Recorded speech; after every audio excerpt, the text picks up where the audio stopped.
శ్రీమాత్రే నమ. సౌందర్యలహరి 42-43 శ్లోకాలు. గతైర్మాణిక్యత్వం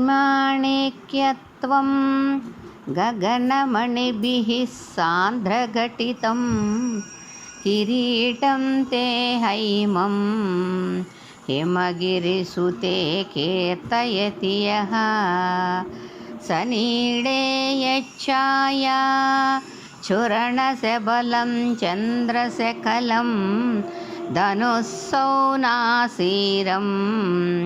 కిమితి న నిబధ్నాతి దిషణాం ధునోతు ధ్వాంతం నా స్థులితదలితేందీవరవనం ఘనస్నిగ్ధశ్లక్ష్ణం చికురనికురుంబం తవ శివే యదీయం సౌరభ్యం సహజముపలబ్ధుం సుమనసో వసంత్యస్మిన్ మన్యే బలమథనవా